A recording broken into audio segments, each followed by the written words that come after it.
Hey, it's From the West Barn with Joe West and Mike Shimshack and the great Wynn Varble, who's been pulled over on some interstate. This is going to be a state trooper coming up to the window, giving her a breathalyzer any minute. Wynn was explaining. What did he explain to us while you're in your car before I give you your introduction?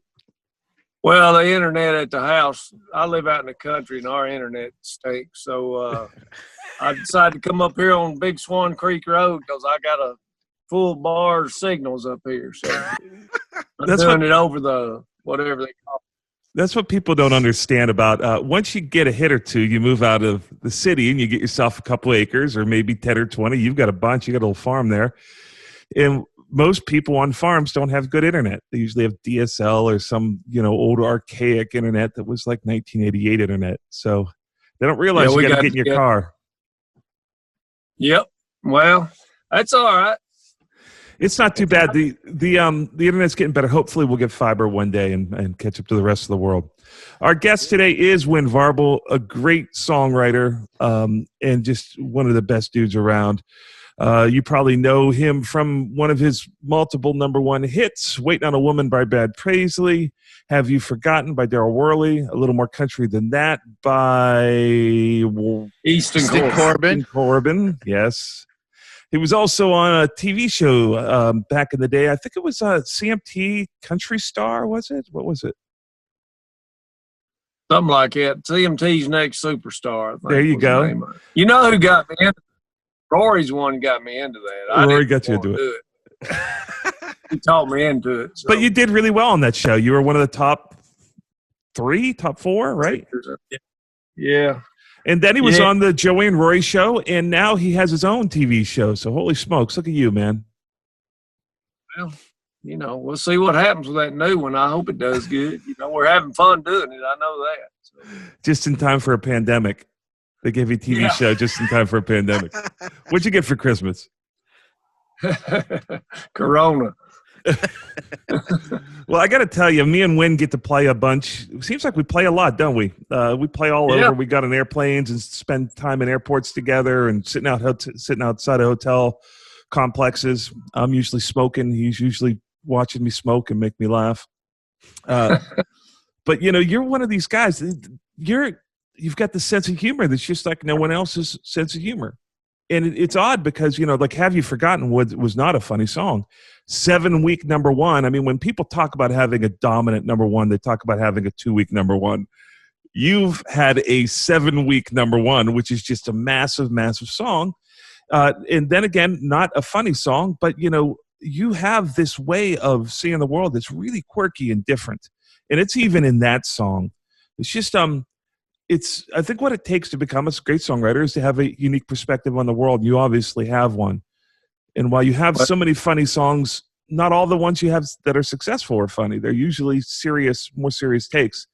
How did you come across that?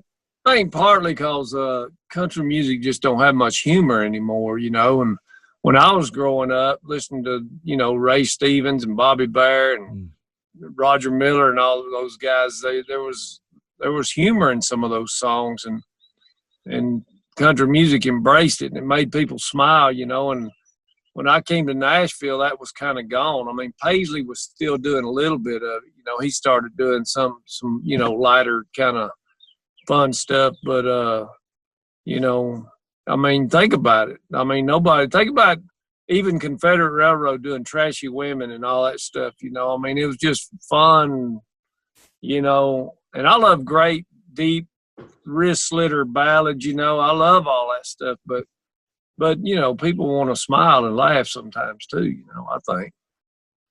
What is one of your, tell me a funny song of yours that's really, for as funny as all of your songs are, and they could be deadly as well. I mean, like Waiting on a Woman. I mean, that's a death blow of a song. I mean, you were nominated also, I forgot to say, nominated for Songwriter of the Year, yes? Yeah, well, I got NSAI Songwriter of the Year in 2009, and but we were nominated for all 3 of the #1s got nominated for Song of the Year, but none of them won. But right. So what's the story behind Waiting on a Woman? Well, I was sitting in the truck waiting on my wife to get ready to go to church one morning. And it was this way every Sunday morning, you know. You just sit out there and you think, what could be taking her so long? We're going to be late, you know. And that idea popped in my head, that title, and I wrote it down, thinking it would be kind of a light-hearted, probably tempo thing. And it stayed in my book for about a year. I probably threw it out to a couple of people to write, and nobody bid on it. And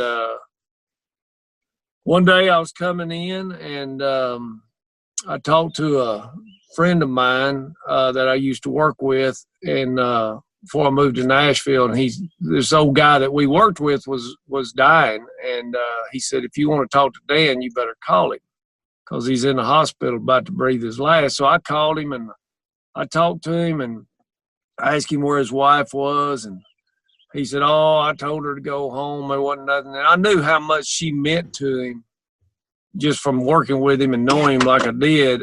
And I don't know, it was like God just said, this is how you're supposed to write that title. So I went in, I was writing with Don Sampson that day, and I told him about that title, and we were going to finish a song we'd started the week before. And he said, oh, man, we got to write that today, you know. So his in-laws down in Alabama had just passed away, and or his daddy-in-law had, and he just, you know, he could relate, and we sat down and wrote that thing in a couple of hours, and you know, we I guess we demoed it maybe a couple of weeks later. He wrote for Brad Paisley's company, so Brad heard it immediately, and Brad loved it, and his first thing he said was, I'm going to get Andy Griffith to play in the video. And which me and Don were huge Andy Griffith fans, so we were tickled, you know, of course, you know. And sorry, here comes the car. But anyway, but yeah, they did a great job, and Brad went in and cut it. He put it on a record, and it wasn't a single. And he had cut a song with me and Don's on the previous record, and it wasn't a single, so we thought we was getting the same old runaround. And finally, we were pretty pissed because we didn't get a single. And because as Joe and you know, that's how you make money in this business. You know, you got to get on the radio. And so one day Brad called my house. We were fixing to go load up and go to the drive-in movies over in Lewisburg. And he said, man, I just wanted to, he said, I heard somebody else was thinking about recording this song. Wade Hayes had recorded the song. And he said, I just wanted to tell you why it wasn't a single. And he told me about, you know, with the Hurricane Katrina and when I get where I'm going and all this stuff. And I said, well, man, you know, I said, that's, you know. Anyway, we talked. Brad said, man, he said, I still think that song could be a single one day. And I said, Brad, you're on your next record. How are you going to do that? You know? And so when he reordered that record that he was on, that new record, when he ordered the second million or however many, he put that song on there as a bonus track, and it was the next single, which I'd never heard of happening. Wow. In the music business. I'd never heard of it. But anyway, he stood by his word. He always thought it was going to be a hit, a single, and he just loved that song, and I'm glad. It tickled me. He got Andy Griffith to be in the video, too. You would think for being such like maybe a career song, you would be able to afford a car that didn't have roll down windows. Yeah, well, this is my old farm truck, and I like to roll down windows. I saw you. You did this. I didn't see your hair, but I saw you go. It takes me back to my teenage years. People don't even know what that is anymore, right? You know, It's like, what's he doing, man?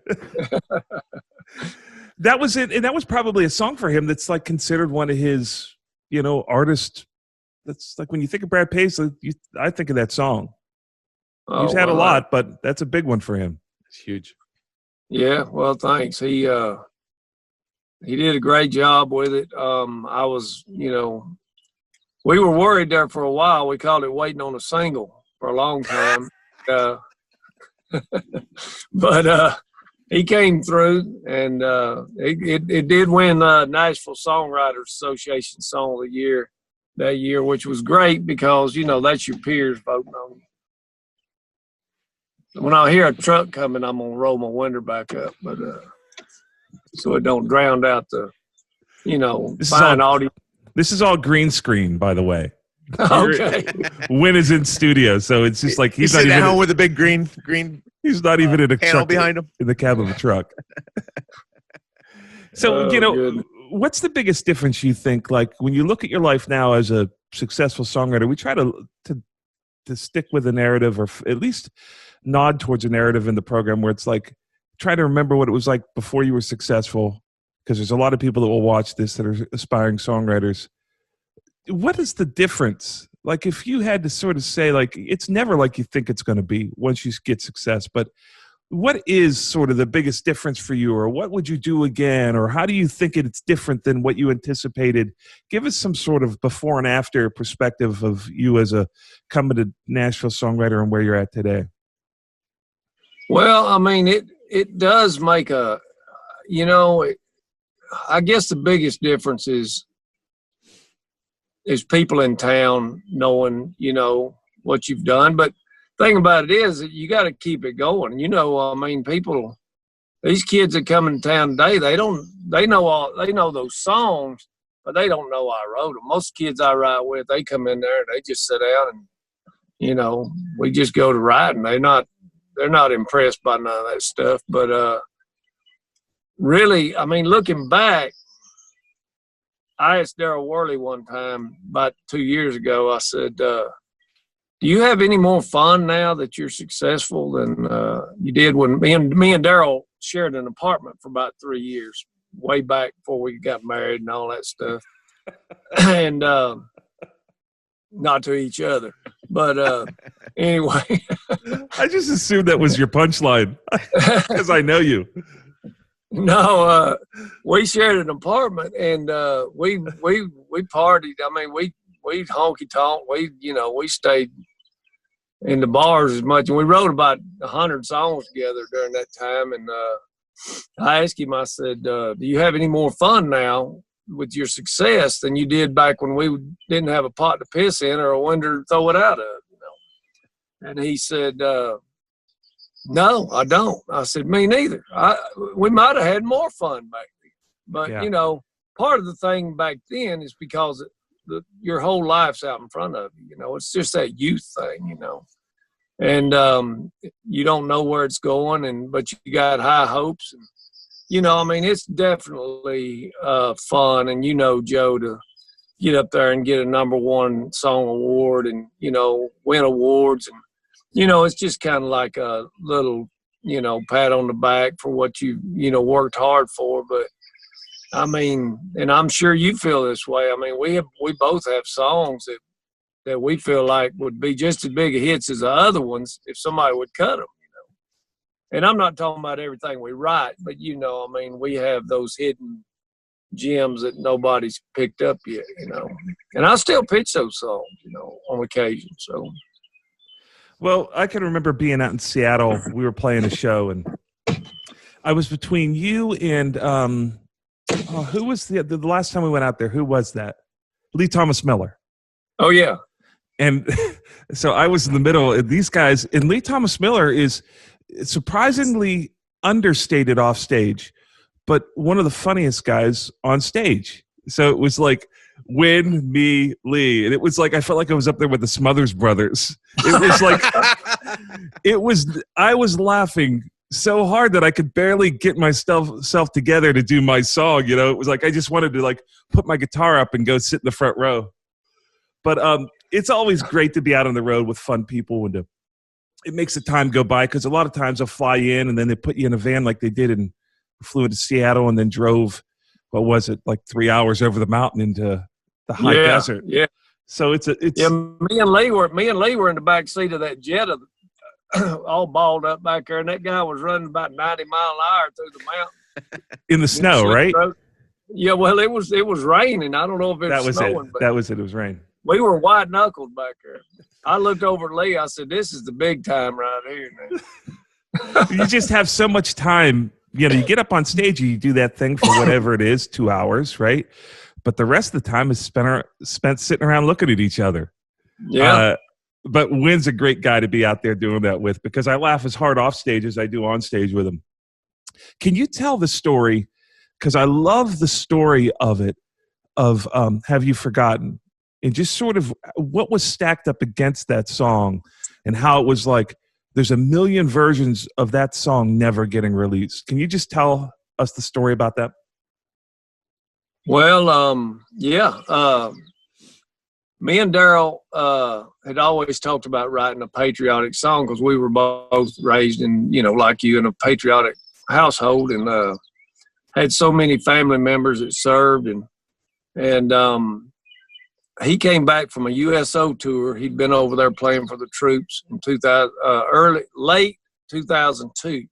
So he came back in December after Christmas, and he called me and he said, "Man," he said, "do you want to try to get together and write this song?" He said, "I'm feeling pretty inspired after being over there with the troops and stuff." And I said, "Yeah, man." So I went. He was still living in that old apartment me and him lived in, and I went over there, and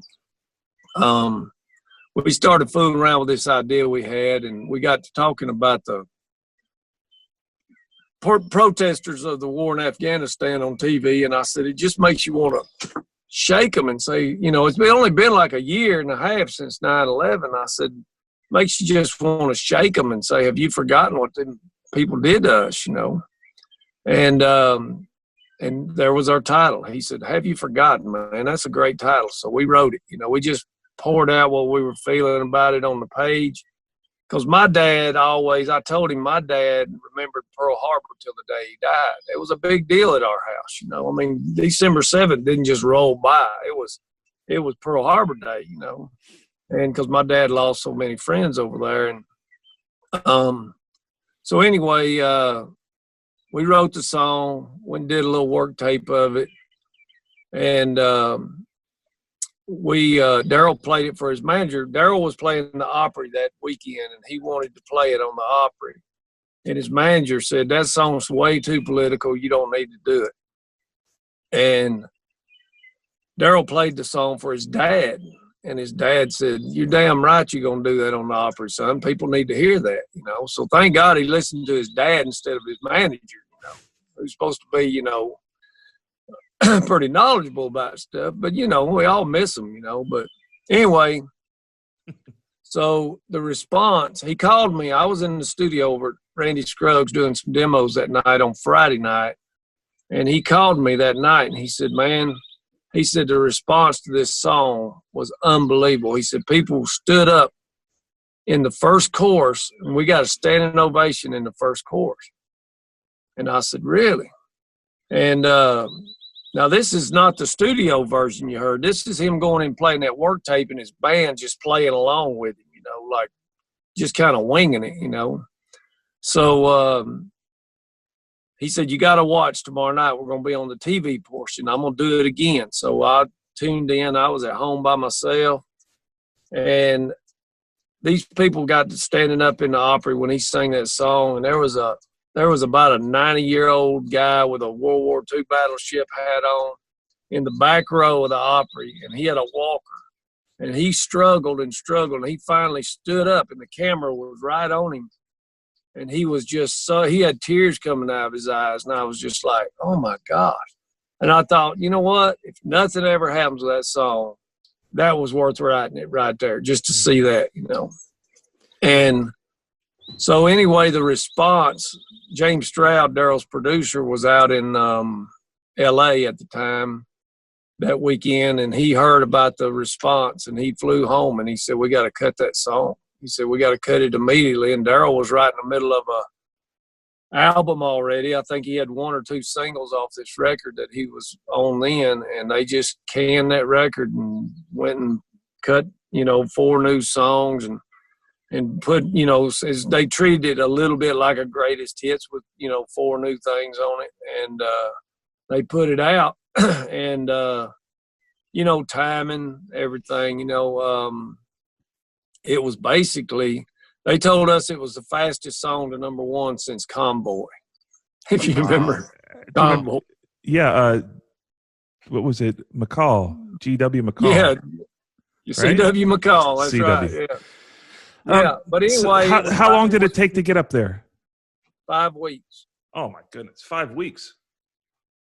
Yeah. So, you know, Darryl was wanting to slow down. He thought we wasn't going to make no money on it. And I said, Darryl, it don't matter about that. I said, people are, you know, they're loving it. And then it stayed #1 for 7 weeks, like you said. And you know, we didn't know. We were just kind of like. I mean, that's unheard of. What other song has been that long at #1 that you can recollect?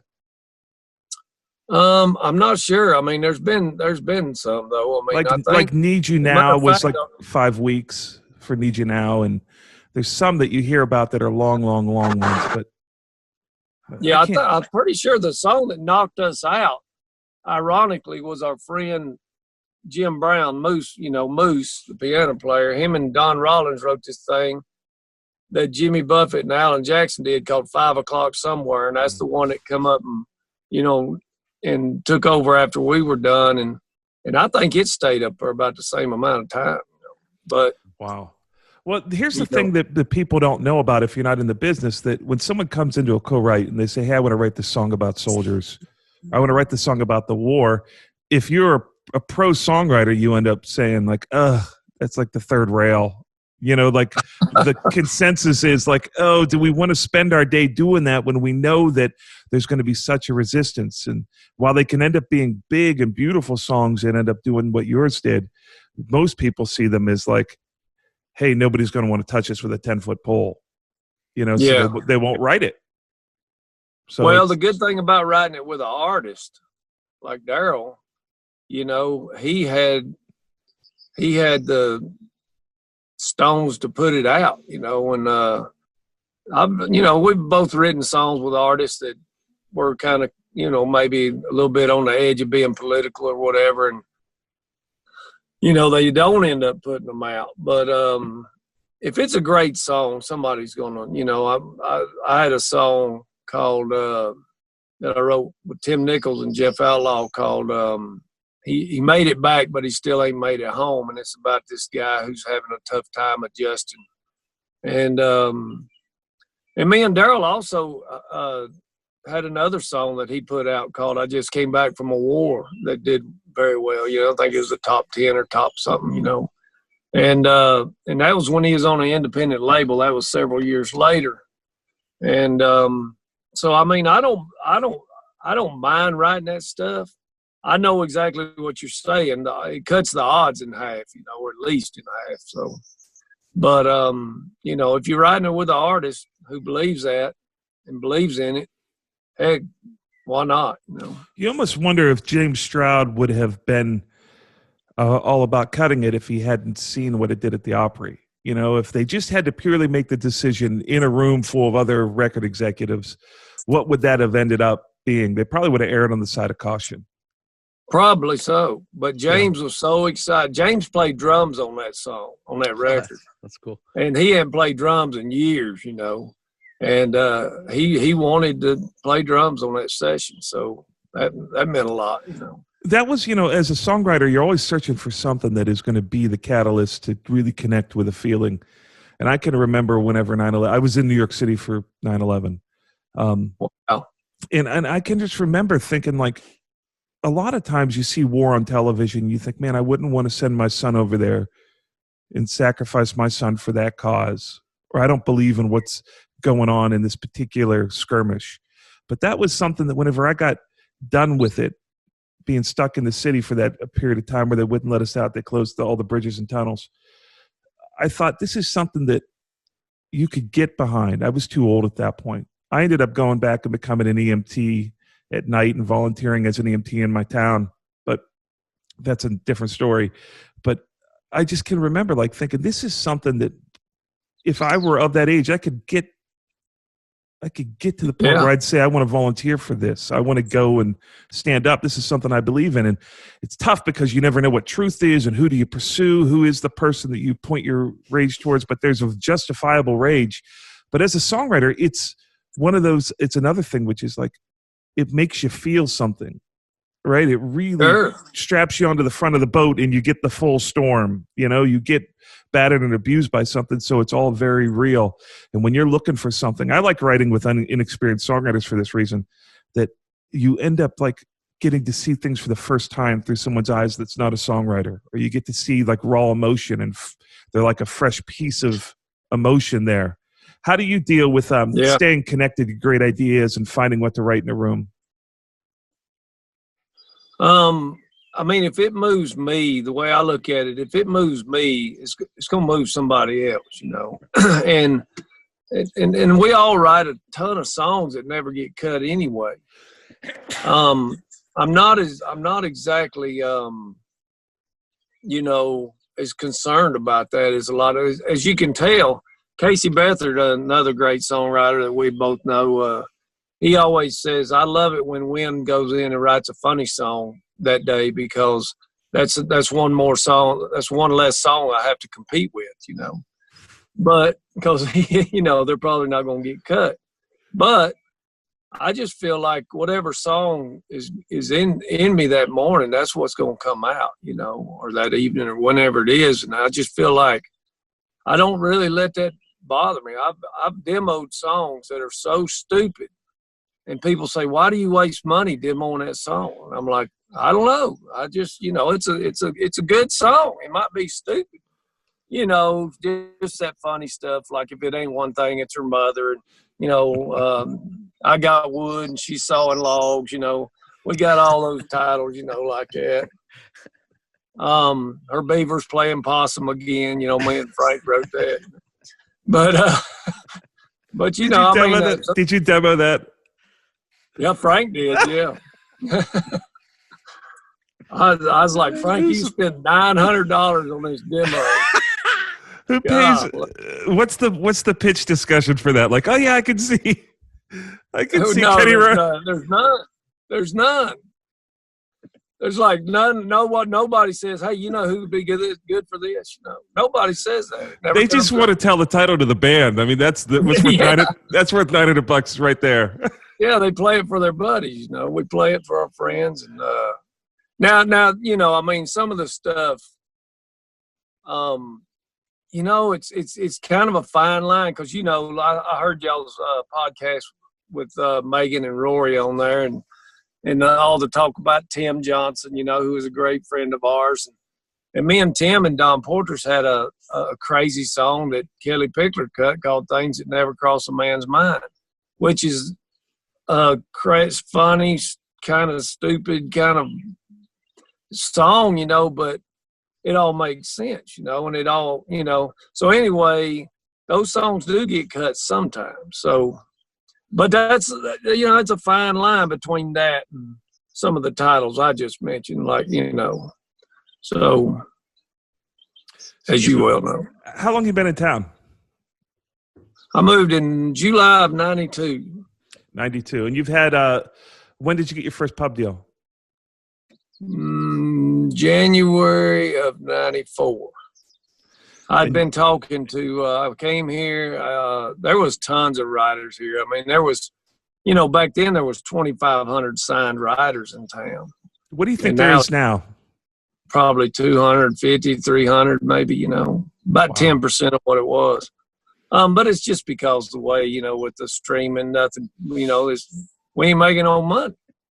And the publishers ain't making no money. So, but it was different then. I mean, it was, I've been talking to several publishers for probably a year and a half nearly. And they, you know, they want to get to know you a little bit when you just first rolled into town, you know, make sure you ain't some kind of, you know, basket case or something.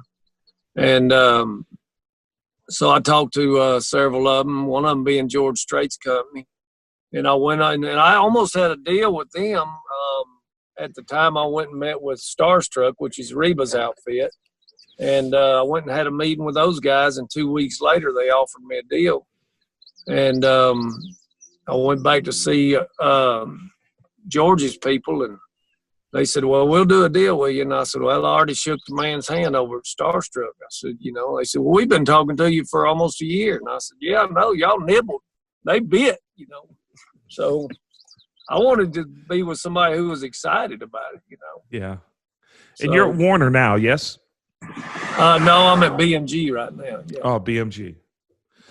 And, have you, over the years, gravitated towards going for the most money you can get as a pub draw, or you want to stay low and lean and mean on the radar?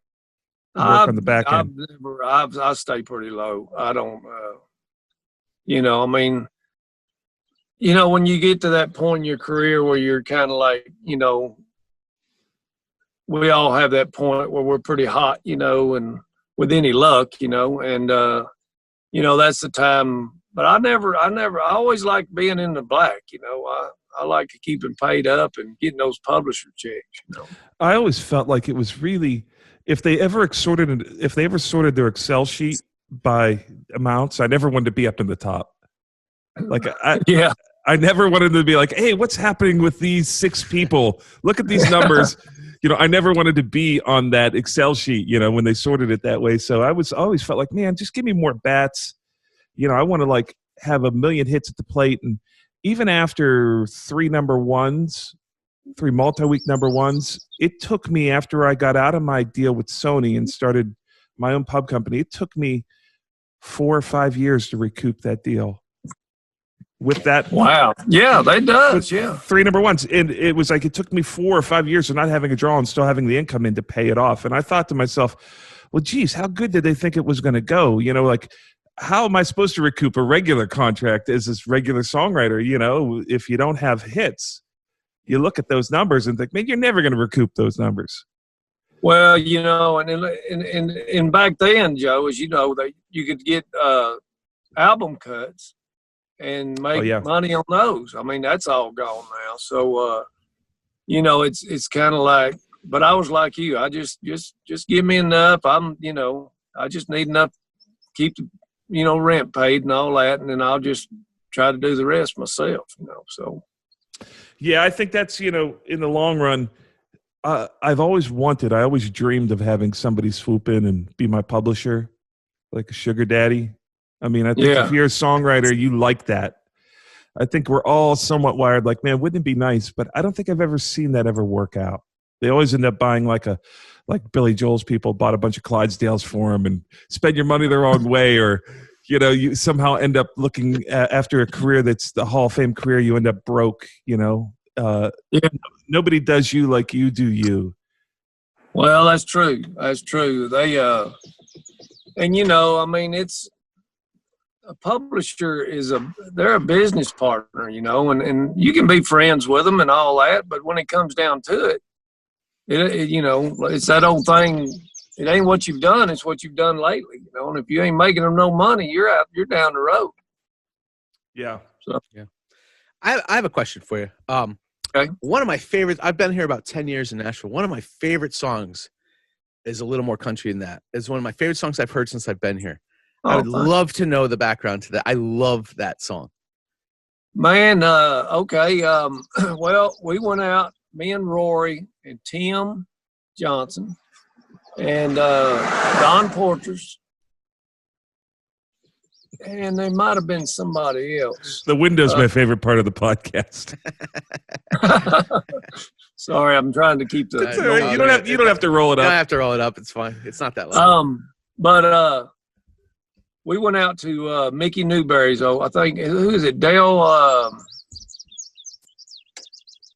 He managed Alabama for years. I can't remember his last name, but he's a big wig, especially then.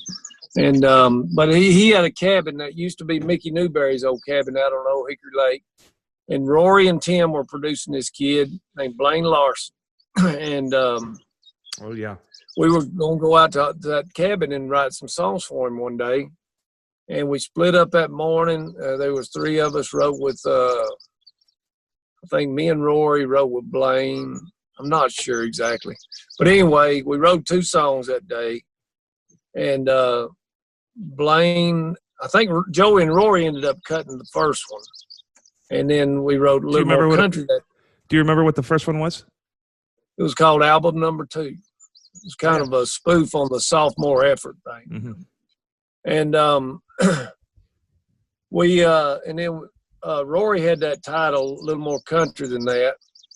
And me and Don jumped in there and we wrote the thing that afternoon. And Blaine didn't think it was for him because he didn't wear a hat. It mentions wearing a hat, this old hat, you know. And but I thought, you know, and nobody thought much about it, you know, just with that little work tape. And, you know, a month later or so, I was going through some songs. I was doing a demo session. And I dug that old song out, and I thought, man, this is a pretty good song. I'll throw it on this session. And you know how it is, Joe. Sometimes when a band, you can do in a demo session, the song just comes to life, you know. And that one did. It just jumped out. And sorry. And there went Bubba. And so that might have been Elmo. I ain't sure who that was. But I went and sang the demo. You know, the other writers, they weren't tore up about it. You know, they didn't even come to the session. I just went in and demoed it. And then when we got it out of there, you know, it just shined, you know, and it took us 5 years to get it cut. I pitched that song to everybody in town. I pitched it to Paisley. I pitched it to Straight. I pitched it all over the place, and didn't even get a sniff really. And Carson Chamberlain heard it, and he called me and said, "I'm cutting that song on this kid I'm working with." And I said, "Oh, cool." Well, I said, "Well, it's 5 years old. Ain't nobody else beating the door down over it. Go ahead, you know." And Carson came and played me the cut when he got done, and I thought, man, that kid sounds great, you know. And Carson makes a fine country record anyway. And so, you know, he said, then he told me it was going to be his first single. And I was like, really? Well, that's cool. So it came out, and it was one of those songs at that time when country music was kind of starting to get it was going through a little poppier phase, you know, and you know, I'm more of a traditional country writer, and it was one of those songs that really made me kind of proud to be a part of, because your buddies call you and they go, "Man, that's the country's thing on the radio," you know, and all this stuff. And that's kind of like, yeah, I was like, oh, cool, that's great. Casey Beathard called me just lathered up, man. He said, "Man, I want to hear that song," you know, and I was like, well, thanks, man. I was just, you know, so anyway, if you can get some respect from your peers, you know, that's great.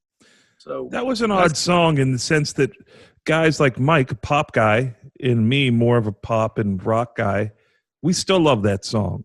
So it had this thing about it that was like, it didn't matter that it felt super country. It was super country in all the right ways. Strangely, that's, as a pop guy, I've made Britney Spears records, all that stuff. That's the thing. I want to hear country. When I hear country, I don't want to hear what you know, no offense, but I don't want to hear watered down pop is what I hear in a lot of country music now. I want to hear, strangely, I think as a pop guy, I like real country. Like, that's what I want. I don't want that middle ground. I don't like it. Like, I'm kind of like that too, Mike. And I think that like when Tom Petty and those guys, you know, bragged on country music, you know, all those years, and yeah, I don't think they were listening to, you know, and I'm not going to name any names, but you know, some of the pop sounding country. I think they were listening to like Johnny Cash and Dolly Parton and 100%, yeah, people who told great stories, you know, and great melodies, because country music was its own thing, you know. And of course, you know, we've always borrowed from different genres of music, and just like every genre does, you know, they all borrow from each other. But, you know, to me, that's what I moved to town for, was write those kind of songs. I predict we're going to see a return to that too, because I think we're seeing some real saturation in this sound right now. And I hope like you're right. like everything else, it just goes in cycles, I think. And It does. I think the more interesting story about that is that it was so fresh and new, but it was sitting around for 5 years. You know, Yeah. people think like, okay, they got this song. People, especially from out of town, you'll see them post on Facebook about what it takes to. They gave it their shot. They mailed their song into Nashville, and someone didn't like it. But when you got a guy like you that's had hits and been beating the streets and living in, you know, in Nashville, putting skin on it, you know, and having to just every day fight for a song, and then 5 years later it gets cut, and all of a sudden it's this fresh new thing. It's really not this fresh new thing. It's this interesting story of how getting a song cut, and we talk about this when we play out, how getting a song cut and to the artist on the record, stay on the record, get to become the single, get to radio, and then go to number one is a miracle. You look back at it. So many stars have to line up, like so many things have to line up perfectly just to get a song on the radio, much less it go number one, and part of it is having a song plugger who, don't give up on a song. And Cos Weaver stuck with that song. And I know he gave it to Carson. I know Rory was in the same building at the time with Carson.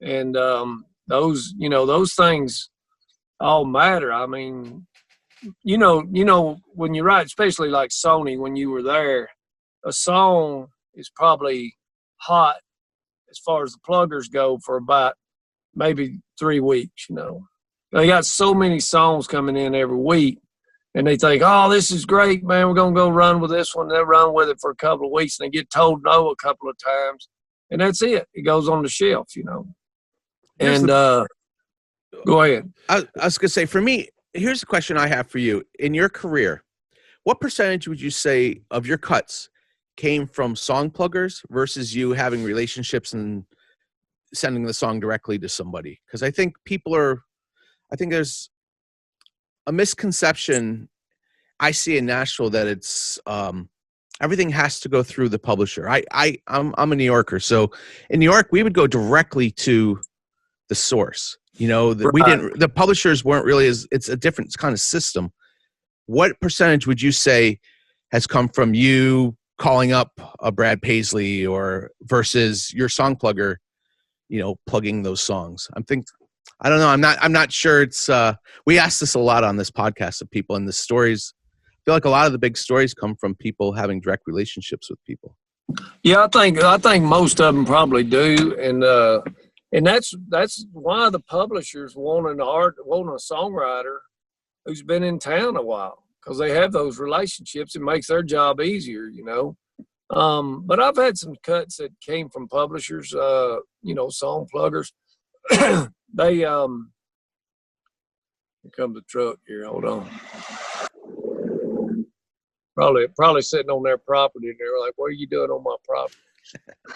But I mean, they have their connections, and we have ours, and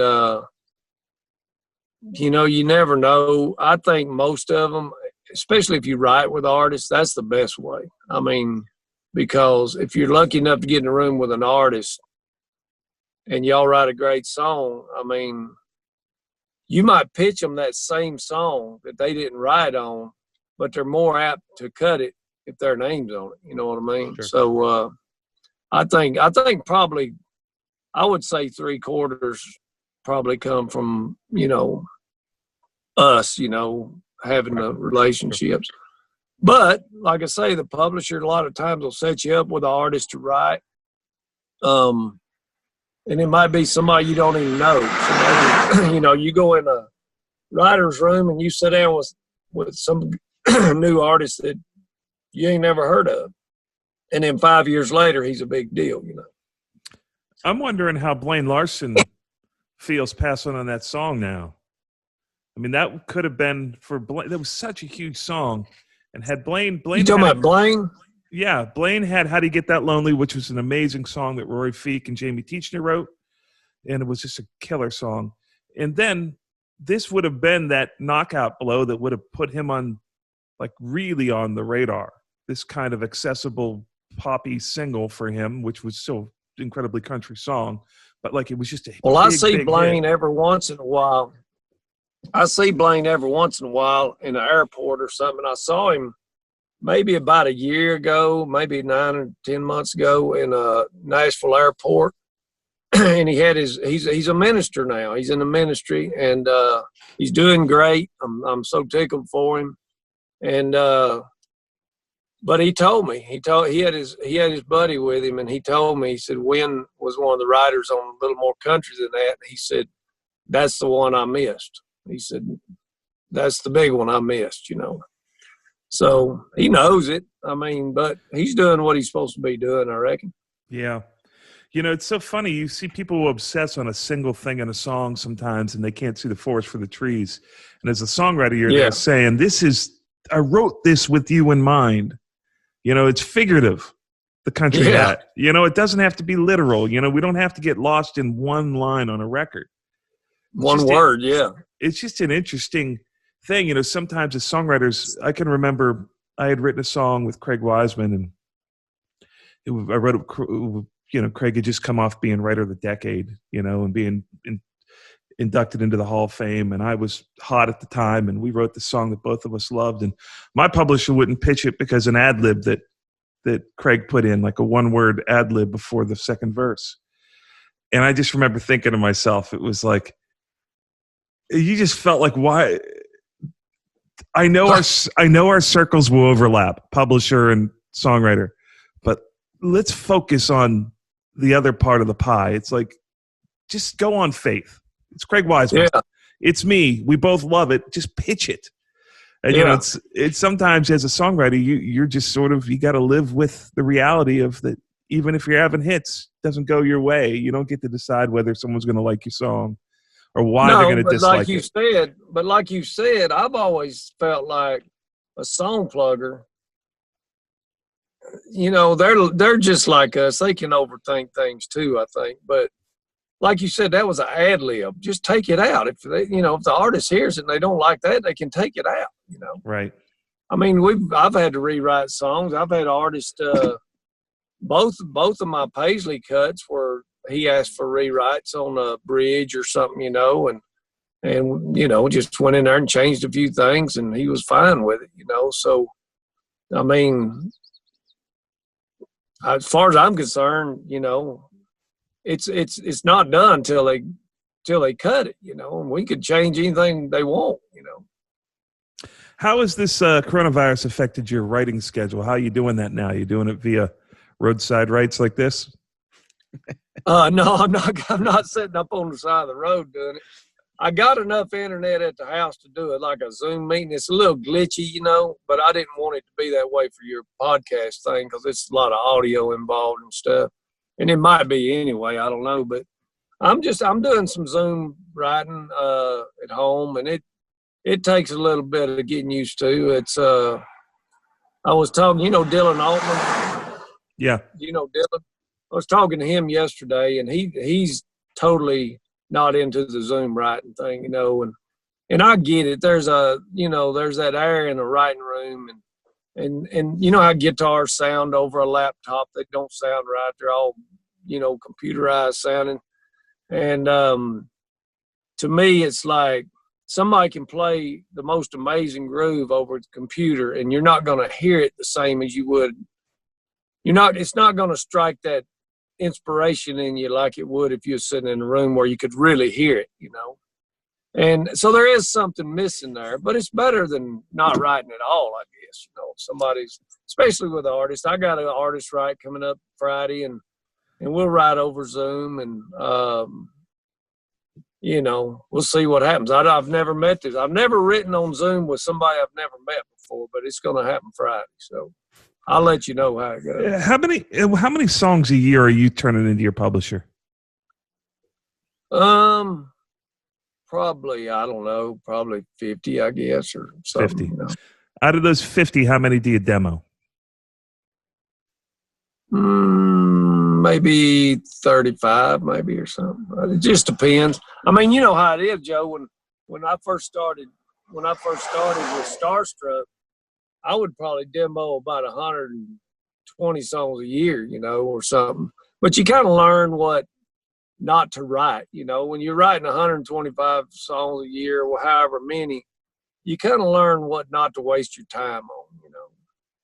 Yeah, and let's say out of those 35, you'd be lucky to get a cut out of those 35, you think? Oh, I'm sure. Yeah, I'm sure. You know, I mean, you could get 4 or 5. You could get one. You could get none. You know, I mean, it just depends on, you know. And I don't know how it is with you, but I kind of go in spells where I'm writing better, where I feel like I'm writing better songs, you know. And then, you know, you go through a month or two, and it's just kind of like, dang, man, these songs they're okay, but they don't have the gold dust sprinkled on them, you know. And then you'll hit a little streak where you just, you know, writing really good stuff. And I think that's with everybody. I don't know, but you know, I think and some people are just, you know, when you're hot, like you get on some of these guys get on a hot streak, and everything they write, everybody thinks is great, you know, and it gets cut. Well, you know, that's fine too, but that don't mean it's great. That just means they're hot, you know. Here's a good question. You know, what has there ever been a song that you've written that you've said, man, I wish I could rewind that day and not write it, and like it was going on, it was out of the bag and it would look like it was getting cut, or something where it was like your name was going to be attached with the Macarena, or something that you just hated? Yeah, there has. I won't name the artist, but I wrote it, and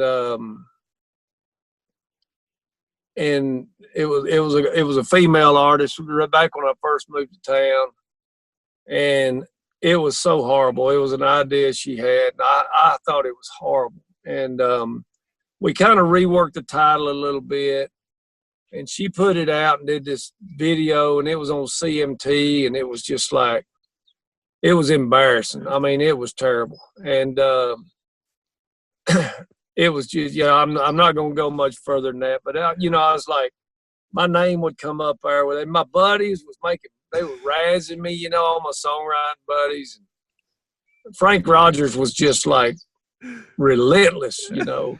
I was like, oh, I wish I could take that one back. You know, there's a version of this universe where Springsteen, you know, wrote one of those horrible like Bop or Macarena, and that's all he was known for. You know, could you imagine being the guy that had a heartache, living the life that Springsteen's had, and, you know, rolling around Thunder Bay and writing all this material, but the one song that you got picked up was Macarena, and it's like, oh, he's the Macarena guy for the rest of his life.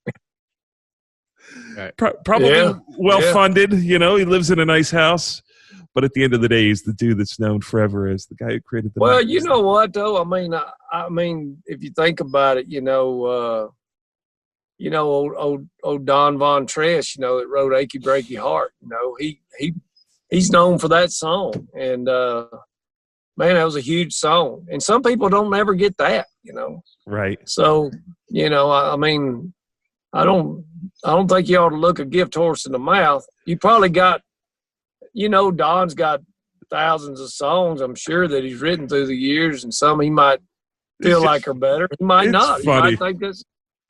Yeah. It's a funny scenario that, you know, you could be this tortured artist at the end of the day, somehow through the reality of fate, you end up being the guy that was known for the Captain Crunch theme song or whatever. Well, you know what? If you know, like a lot of people in the music business kind of made light of the whole achy breaky heart thing, but deep down, we would all love to have a success like that, you know. Yeah, I don't know that people realize the difference between a song like an evergreen copyright like that and just having a normal number one. We're talking like factors of 10, 20, 30x in income over the life of that song. Incredible amounts of money. What's your socials? What do you have a website? WynnVarble.com. Okay, you on Twitter, on Instagram? I think I'm on Instagram. I got a Winstagram too. And that my daughter did, and I got some kind of Facebook thing going, an official page or something. Okay. And I don't know if I'm on Twitter or not. I might be. I don't know. I don't really fool with that stuff much. When's your TV show come out? I'd like to know that. We filmed 4 episodes, got those in the can, and I think they're waiting to get some more content before they have an air date so that we know we can roll every week with it after that. So we're supposed to go back in and film some more in the middle of May, hopefully, if all this stuff will straighten up, you know.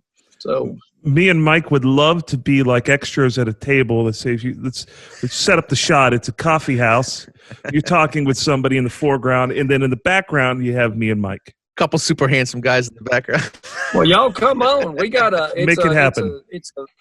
It's kind of a sitcom about a feed store. It's called Wynn's Feed and Seed, and anything else you need is going to be on RFD TV.